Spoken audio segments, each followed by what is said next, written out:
Assalamualaikum warahmatullahi wabarakatuh. Saya Miftahul Ulum, peserta dari Kartu Prakerja. Saya di sini akan menceritakan tentang hal-hal yang harus disiapkan dalam melakukan stock of name. Pengertian stock of name sendiri adalah kegiatan menghitung stok barang yang masih tersimpan di gudang sebelum dikirim atau dijual.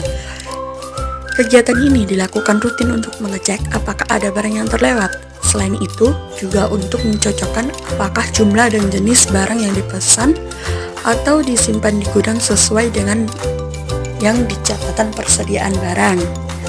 Lalu siapakah yang bertugas melakukan stock of name? Yang bertugas adalah pihak yang bertugas melakukan stock of name adalah manajemen perusahaan atau produk. Tugas stock of name tidak boleh dari pihak gudang atau pencatat persediaan supaya menghindari terjadinya kecurangan. Pihak manajemen mengecek apakah stok yang tersedia di gudang sesuai dengan catatan yang mereka dapat dari petugas gudang. Jika terjadi kerusakan, manajemen bisa langsung menentukan siapa pihak yang bertanggung jawab dan langkah ke depan untuk mengantisipasinya.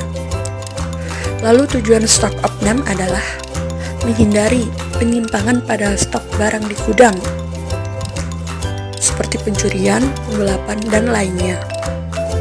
Selanjutnya, mencocokkan data yang didapat dari petugas gudang dengan kenyataan di lapangan, membuat keputusan cepat pada stok barang di gudang yang rusak atau hilang, mengetahui arus keluar masuk barang dengan tepat, mengetahui kondisi gudang dan meminimalisir kerusakan stok akibat kondisi gudang yang tak layak, membandingkan data gudang dari tahun-tahun sebelumnya, mengetahui jumlah aktiva, hutang, piutang, dan kas perusahaan.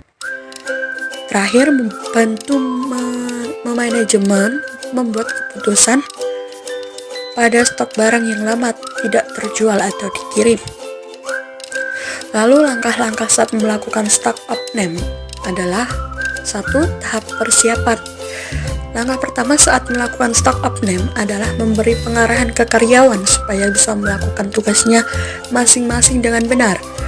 Karena yang mengerjakan tugas ini bukan dari pihak gudang, jadi perlu diberikan pengarahan detail mengenai apa saja yang perlu dilakukan.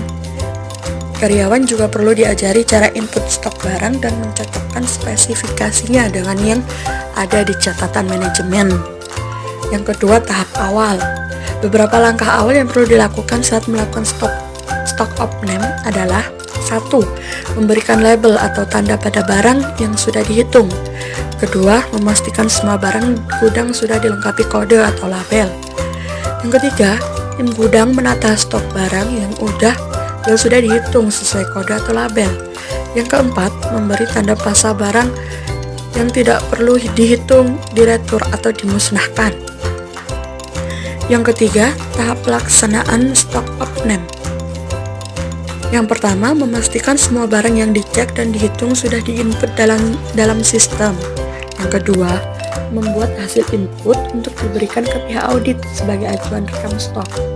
Yang ketiga, ditandai barang yang sudah melalui proses pengecekan dan penghitungan. Yang keempat, pastikan spesifikasi barang yang ada di sistem sama seperti di gudang. Yang kelima, setelah semua dicek dan dihitung, lakukan pengecekan ulang agar tidak ada salah hitung. Yang terakhir, hasil stock of name diberikan ke manajemen dan accounting untuk penyesuaian selanjutnya. Yang keempat, tahap akhir. Setelah memastikan semua proses dilakukan dengan benar, selanjutnya buat pedoman cetak untuk melaksanakan penghitungan stock of name. Pastikan pedoman ini tidak dipegang karyawan gudang atau yang bertugas tangani persediaan barang di gudang. Alasannya kenapa? Karena pedoman ini akan dipakai untuk mencocokkan data ke dalam sistem dengan jumlah real yang ada di gudang.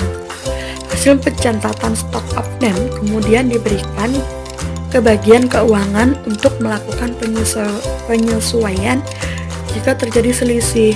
Walaupun proses perhitungan stock of name sudah selesai, namun masih banyak pekerjaan yang harus dilakukan manajemen. Misalnya, membuat keputusan terhadap selisih stok barang yang rusak, kondisi gudang yang kurang layak, dan lain sebagainya. Jadi, jelas Jadi itulah hal-hal yang perlu disiapkan dalam stok opname. Terima kasih.